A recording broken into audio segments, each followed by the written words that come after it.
Buenos días, hermanos, los saludo en el nombre del Señor. Quiero pedirles que por favor abramos la palabra de Dios en la primera epístola del apóstol San Pedro, en el capítulo 1, y vamos a meditar en esta mañana desde el versículo 6 hasta el versículo 9.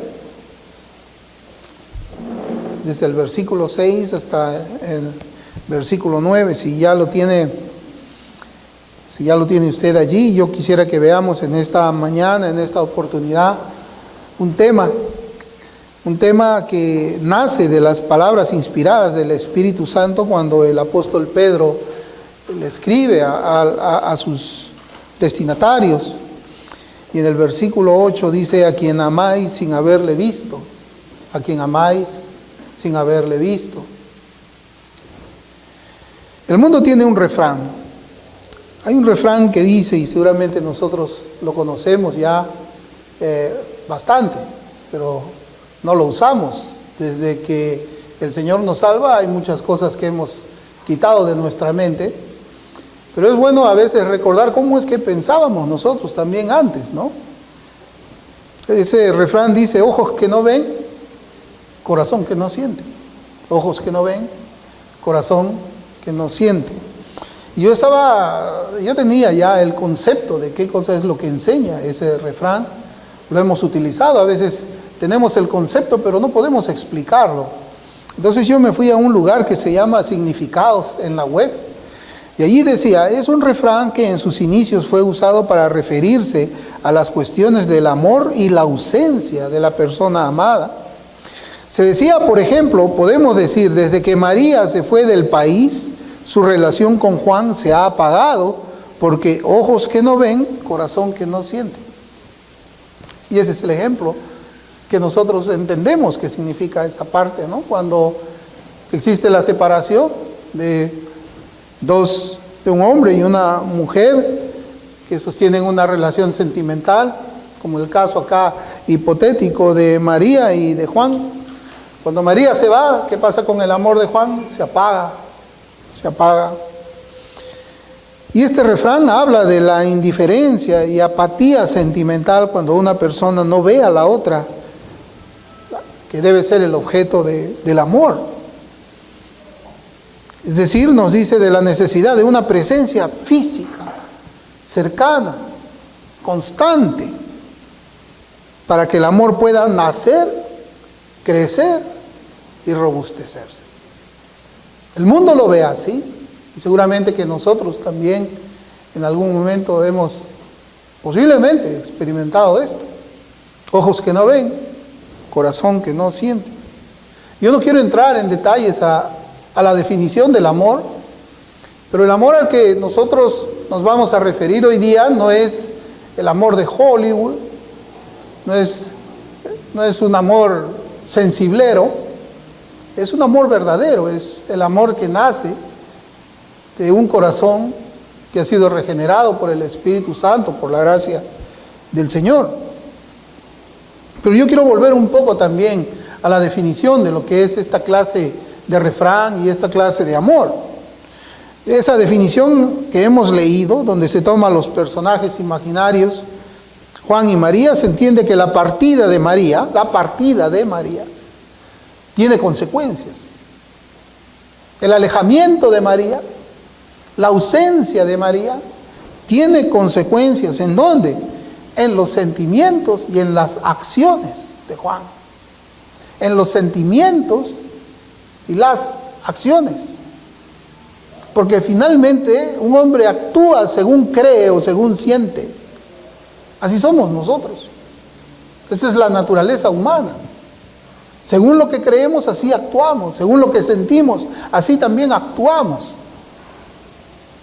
Allí se nos dice, en ese ejemplo, que desde que María se fue, los sentimientos de Juan por ella se han apagado. Porque ojos que no ven, se apaga el sentimiento. Y en consecuencia, las acciones de Juan por ella también sufrirán consecuencias. Esto lo hemos visto seguramente en matrimonios. A mí me ha tocado ver eso en matrimonios, que por alguna razón se han tenido que separar, esposo y esposa, La esposa ha tenido que partir de repente al exterior, o el esposo ha tenido que partir al exterior.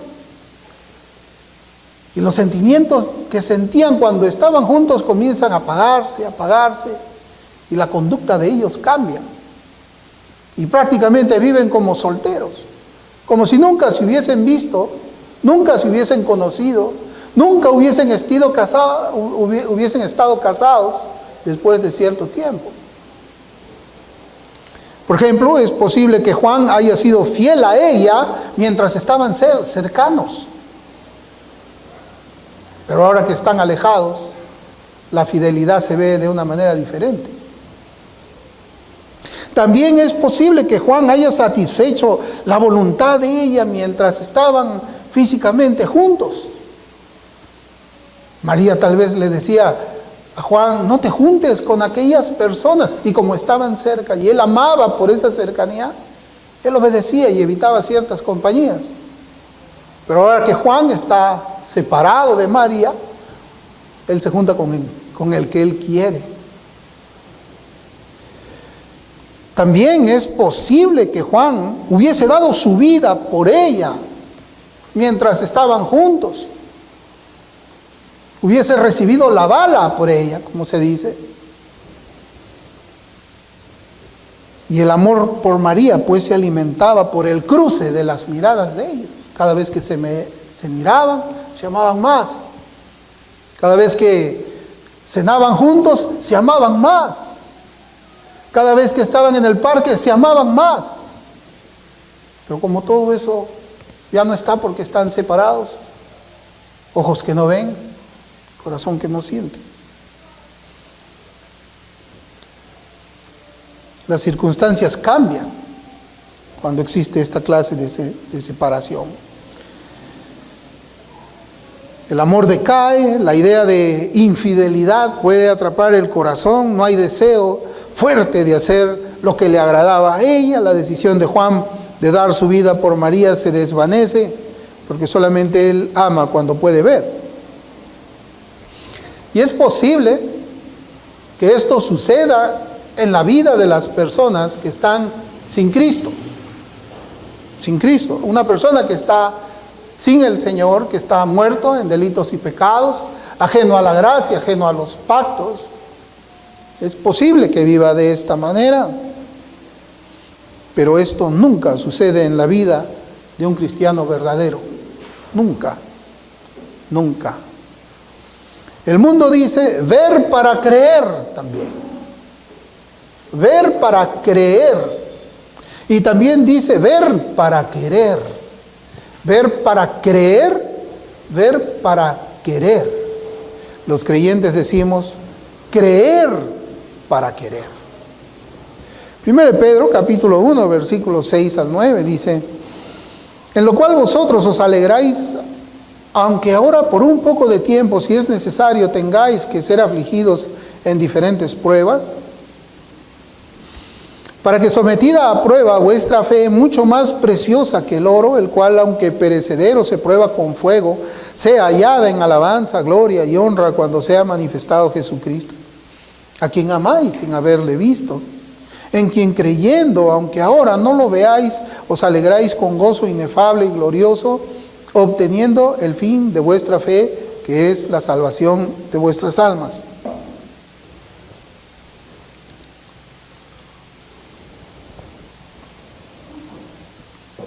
A quien amáis sin haberle visto, dice el apóstol Pedro, aquella iglesia, y también nos lo dice a nosotros, a quien amáis sin haberle visto. Hermanos, muchas veces escuchamos en muchos sermones que se nos habla de una lista. Estas son las cosas que el cristiano debe hacer. Y se nos habla de otra lista. Estas son las cosas que un cristiano no debe hacer.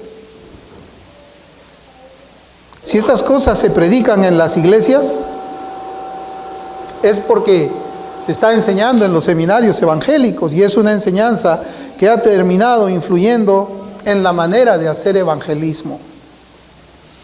Se le dice a la persona, tienes que recibir a Cristo, tienes que recibir a tu oración para que recibas a Cristo. Ok, ya lo recibí, muy bien, acá está la lista de lo que tú tienes que hacer, de qué te tienes que separar. Acá está la lista de lo que no tienes que hacer. Aquí está todo lo que se necesita, es un manualito que yo te voy a pasar.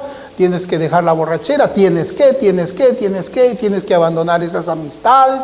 Ahora tienes que congregar, tienes que ofrendar, tienes que, y no tienes que. A eso se ha reducido el cristianismo. A una religión de actividades. Tienes que evangelizar, tienes que repartir tu tratado, tienes que luchar contra las falsas enseñanzas, tienes que predicar los domingos en la escuela dominical y también tienes que predicar el sermón. Eso se ha reducido el cristianismo, se ha reducido en eso también el ministerio. Y todo eso nace, yo creo, de una manera de hacer evangelismo que no es bíblica. Se enseña lo que es el cristianismo de una manera que no es bíblica. Ser cristiano no es hacer cosas, ciertamente hacemos cosas. Pero ser cristiano es amar a quien no hemos visto. Y ese amor va a ser la motivación para que nosotros hagamos cosas y dejemos de hacer cosas. Muchas veces se hace un llamado al incrédulo para que se arrepienta de sus pecados y crea en Cristo. Pero yo me pregunto, ¿cómo pueden recibir a una persona a quien no aman? ¿Cómo? ¿Cómo se puede recibir? Entonces, hermanos, primero debe ser presentado el Cristo crucificado por los pecadores, de tal forma que ese pecador desee a Cristo, lo ame a Cristo, ame la cruz, ame el don del Padre por los pecadores, lo ame a tal punto que quiera tenerlo como Salvador y Señor de su vida. Yo creo que ese es el mensaje correcto, ese es el ingrediente que debe de estar también, hermanos. Presentar al Cristo crucificado, al Cristo amante, al Cristo muriendo por nuestros pecados, al Cristo que descendió de su gloria para venir a morir por cada uno de nosotros aquí a la tierra. Pero esto no ocurre en la mayoría de los casos en muchas iglesias. Desde el principio se reduce la relación con Cristo en una lista de quehaceres o en actividades de la iglesia. Pero esto es un error. Esto es un error. Porque una persona puede congregar fielmente sin amar a Cristo. Una persona puede salir a evangelizar sin amar a Cristo. Una persona puede servir al Señor sin amar a Cristo. Sin amar a Cristo. Y Pedro nos dice, ¿a quién amáis sin haberle visto? Al contrario de toda esta forma de hacer cristianismo, la Biblia nos enseña que toda la vida del creyente se desprende de esta relación, del amor por Cristo, amor por el Salvador, a quien no hemos visto con estos ojos. Si el amor por Cristo invisible fuera menos importante, mire, si en realidad a Dios no le importara nuestro sentimiento hacia el Salvador, el amor que le tenemos a Él, no encontraríamos un pasaje en la Biblia. En Apocalipsis 2, versículos del 2 al 4, dice, yo conozco tus obras, dice el Señor a la iglesia que estaba en Éfeso. Yo conozco tus obras y tu arduo trabajo y paciencia, y que no puedes soportar a los malos. Y has probado a los que se dicen ser apóstoles y no lo son, y los has hallado mentirosos. Y has sufrido, y has tenido paciencia, y has trabajado arduamente por amor de mi nombre, y no has desmayado. ¡Wow! ¡Cuánta actividad en esa iglesia! Cuánto sufrimiento, cuánta persecución, cuánta apologética, cuánta defensa de la fe, desenmascarar a los falsos, ser perseguido. Yo creo que todo pastor quisiera una iglesia así, ¿o no? Todo pastor, un creyente desearía llegar a una iglesia así. Pero ¿qué cosa es lo que dice el Señor? Hasta ahí todo va bien. Pero luego el Señor dice, pero tengo contra ti, le dice, tengo contra ti que has dejado tu primer amor. Has dejado tu primer amor. Sí, tienes mucho activismo, haces muchísimas cosas, arreglas bien el local, limpias muy bien el piso, las sillas. Estás colaborando ahí hombro a hombro con los hermanos. Pero tengo una cosa contra ti. O claro, sales a evangelizar, testificas en tu trabajo, testificas en tu escuela, pero tengo una cosa contra ti. O sí, haces apologética, mira cuánta teología has aprendido, descubres las falsas enseñanzas, las falsas doctrinas, pero tengo una cosa contra ti. Los efesios hacían pues muchas actividades cristianas, pero su amor por Cristo lo habían abandonado. Era una monotonía. O como también lo decimos nosotros, estaban haciéndolo por inercia, ya por costumbre, por hábito. Así estaban ellos. Y al parecer ellos no se daban cuenta que habían abandonado el amor por el Salvador y le servían sin amarlo. ¿Cómo estamos nosotros? Hay un peligro allí de que nosotros también seamos cristianos sin amarle al invisible, sin amarle al Señor. Y el Señor también nos esté diciendo, pero tengo una cosa contra ti. ¿Cuánto amamos nosotros al Señor Jesucristo? No debemos preguntarnos cuántas cosas hacemos. Tampoco debemos preguntarnos cuántos sermones y estudios preparamos, o cuánta de la defensa de la fe hacemos, o cuántas montañas subimos para predicar a los pecadores, o cuánto sufrimos por causa de predicar su nombre. La pregunta es, ¿cuánto le amamos? ¿Cuánto le amamos? En los evangelios encontramos este diálogo en Marcos capítulo 12, versículos 28 al 30.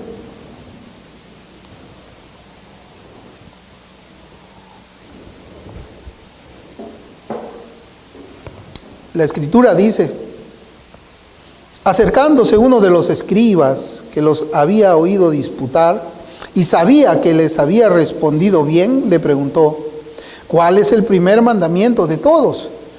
Jesús le respondió, el primer mandamiento de todos es, oye Israel, el Señor nuestro Dios, el Señor uno es, y amarás al Señor tu Dios con todo tu corazón, y con toda tu alma, y con toda tu mente, y con todas tus fuerzas. Este es el principal mandamiento. Este es el principal mandamiento. Amar a Dios con todo nuestro ser. Y hay razones para amar al Señor Dios con todo nuestro ser.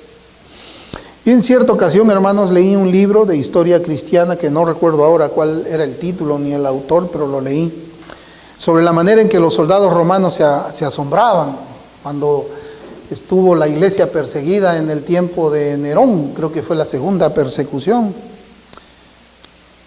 En aquellos, los soldados estaban asombrados de aquellos cristianos que estaban pues deseosos de dar sus vidas y las de sus hijos.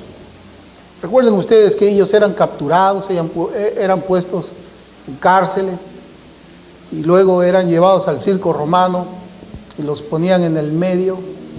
Y ellos se juntaban así, se hacían como una pilita de carbón en el medio, abrazados los cristianos, los esposos, los padres con sus hijos, y todos comenzaban a cantar himnos mientras soltaban a los leones, mientras los leones con cada mordida les arrancaban la piel hasta que los mataban.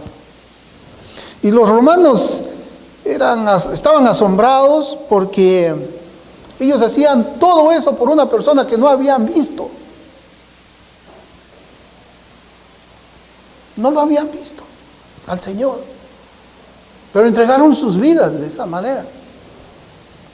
Era una sorpresa para aquellos perseguidores que los cristianos, ellos tuvieran en poco las cosas que se ven. Ellos veían su casa, pero abandonaban su casa, la veían. Ellos veían su oro, abandonaban el oro que veían, lo dejaban. Tenían sus pertenencias que veían ellos, abandonaban esas pertenencias que veían. Pero tenían un valor inestimable por alguien que no habían visto. Abandonaron todo que se podía ver por alguien que ellos no habían visto. Ellos renunciaban a las cosas que se ven para abrazar a una persona que no se veía. ¿Cómo somos nosotros? ¿Cómo somos nosotros?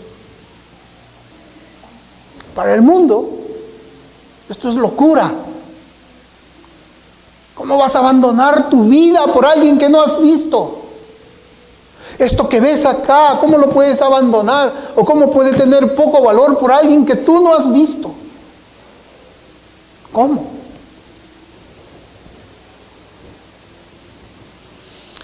Para el mundo esto es una locura, es demencia. Estás loco. Estás loco. Cuando mi esposa me dijo que el Señor Jesucristo la había salvado, que había tenido un encuentro con el Señor, yo era incrédulo. El Señor la salvó a ella primero. Lo que ocurrió fue un cortocircuito en mi mente. Un cortocircuito. Se me cruzaron los chicotes, como alguien decía. Yo estaba igual que esos soldados romanos. Lo que yo pensaba es cómo podía tener una relación personal con una persona muerta hace más de 2000 años. ¿Cómo? Lo normal es ver primero a la persona para después amarla. Pero las cosas espirituales no funcionan de esa manera. En 1 Corintios 2:14 dice: pero el hombre natural no percibe las cosas que son del Espíritu de Dios, porque para él son locura y no las puede entender porque se han de discernir espiritualmente. Es una locura abandonar todo lo que ves por alguien que no ves. Es una locura. Y ahí hablamos de la confianza. Poner tu confianza en un buen médico que ves, o abandonar la confianza en un buen médico que puedes conocer y ver para ponerla en alguien que no ves. No estoy diciendo que no debemos ir al médico, solamente que nuestra primera confianza no está en la ciencia, sino en el poder de Cristo. La explicación al amor nuestro por el Cristo invisible la encontramos en la Biblia, porque uno pregunta: Señor, bueno, ¿y de dónde nace ese amor? ¿Por qué te puedo amar sin verte? La Biblia lo enseña en 1 Juan 4:19. Nosotros le amamos a Él porque Él nos amó primero. Todo aquel que ha recibido el amor de Dios, el regalo de Dios en Jesucristo, ama al Cristo invisible. Está. Y aunque nuestros ojos carnales no lo pueden ver ahora, reconocemos en nuestras vidas las muchas manifestaciones de ese amor. Si hay una razón para creer en Dios, es lo que Dios hace en los pecadores cuando les salva.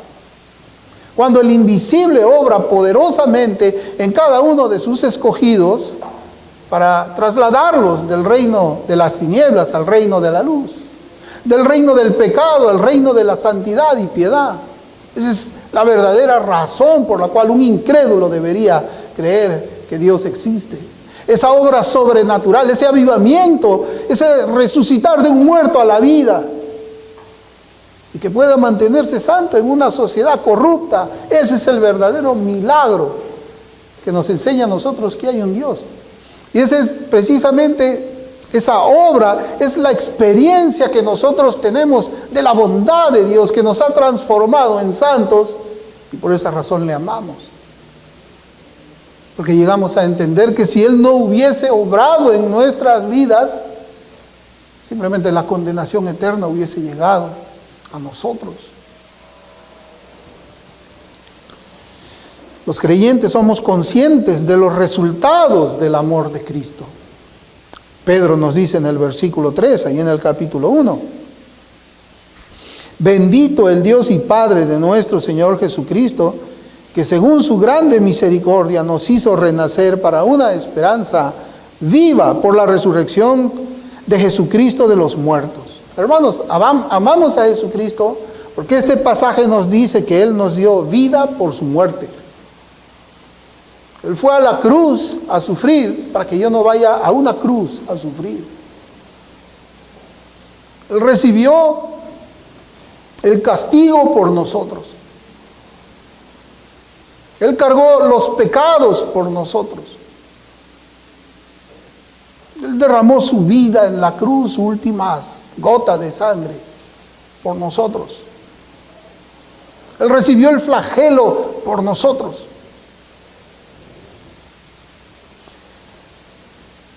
Para darnos una vida eterna, una vida abundante, una vida preciosa, una vida incomparable. Las palabras del Señor deben hacer vibrar nuestros corazones cuando dice en Juan capítulo 15, versículo 13, nadie tiene mayor amor que este, que uno ponga su vida por sus amigos. Él puso su vida.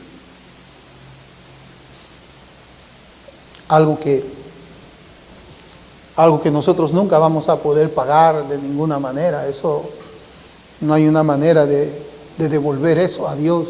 No existe. Pablo, hablando del amor de Cristo, él escribe en Efesios capítulo 3, versículos del 17 al 19.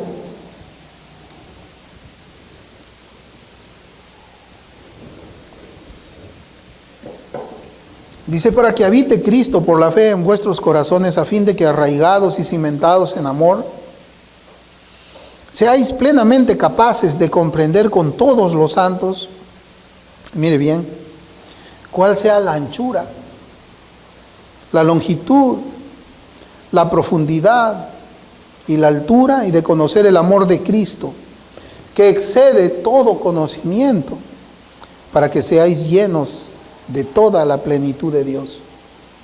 Y en su carta también Pablo a los romanos le dice, en Romanos capítulo 8, versículo 35, ¿quién nos separará del amor de Cristo? Es un amor grande, eterno, perfecto, infinito, inmutable, como sus perfecciones. Y Pablo agrega después, cuando pregunta quién nos separará del amor de Cristo, en el versículo 39, él dice, ni lo alto, ni lo profundo, ni ninguna otra cosa creada nos podrá separar del amor de Dios que es en Cristo Jesús, Señor nuestro. Nada. Es un amor perfecto. Es un amor que no podemos comprender, pero sí podemos experimentar. No lo entendemos, pero sí lo experimentamos en nuestras vidas.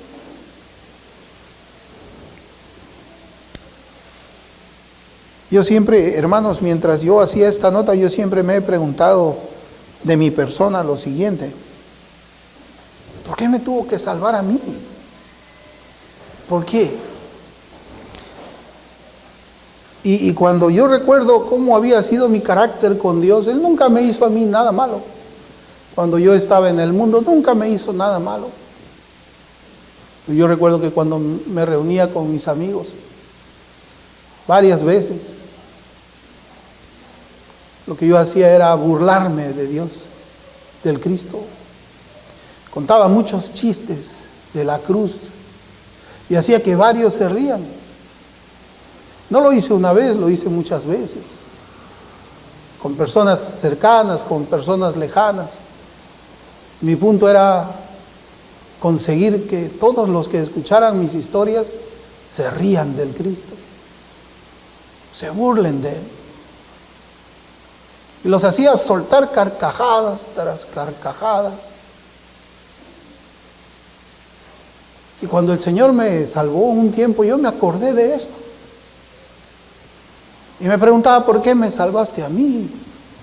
Aparte de haber pecado, de haber desobedecido, haberme apartado de ti, no solamente tuve esa actitud de cualquier pecador, sino que yo me burlaba de ti y hacía que otros se burlen de ti. ¿Por qué? No lo entendía. No lo entendía porque si Cristo hubiese sido humano como yo no ayudaría a alguien que se burla de mí y hace que los demás se burlen de mí. Yo no lo haría. Pero Cristo no es, yo no soy Cristo. Él es Dios. Y su amor es incomprensible. Tal vez usted puede ponerse a pensar también en sus pecados. Usted diría, pero ¿por qué me tuvo que salvar a mí? Yo viví así, yo hice esto. Yo he vivido tal vez no tan mal. ¿Por qué me tuvo que salvar a mí? Yo creo que todos los que conocemos la pecaminosidad del pecado comprendemos más el amor del Cristo invisible. Él lo dijo de esta manera en Lucas, capítulo 7, versículo 47. El Señor dice, por lo cual te digo que sus muchos pecados le son perdonados, porque amó mucho. Mas aquel a quien se le perdona poco, poco ama. ¿Cuánto crees que te ha perdonado el Señor? Mucho. Tal vez tú piensas de que tenías obras de justicia, que eras una persona moralmente aprobada, y que en realidad no tenías mucho que Dios te tenga que perdonar, y tú dices, bueno, no tengo que amarlo mucho, porque en realidad a mí me ha perdonado poco. Una mentira es suficiente para tu condenación eterna en el infierno. Una mentira no arrepentida. Un deseo de odio en tu corazón contra tu prójimo era suficiente para una condena eterna en el infierno. Ahora tú crees que esa mentira es perdonarte poco. Te ha perdonado mucho, a todos ha perdonado mucho. Y todos deberíamos amarle mucho también. Habíamos visto que los efesios recibieron la reprensión del Señor por haber abandonado su primer amor. ¿Cómo estamos nosotros?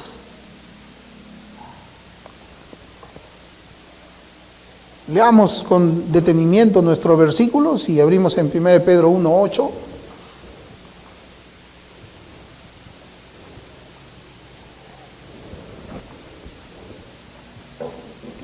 Dice la Escritura. Acá yo quiero que veamos una relación. Yo he subrayado acá unas palabras. Dice, a quien amáis, subrayado lo tengo yo, sin haberle visto. En quien creyendo, subrayado también puse. Yo he subrayado a quien amáis y he subrayado en quien creyendo. Hermanos, aquí encontramos que el amor por Cristo está vinculado con una fe genuina. A quien amáis, en quien creyendo. El amor por el Señor está relacionado con una fe verdadera. Y este es el comentario de Albert Barnes. Dice, ahora Cristo está en el cielo y ahora es invisible a los ojos de los mortales como su Padre. La fe en Él es el manantial y la fuente de nuestro gozo.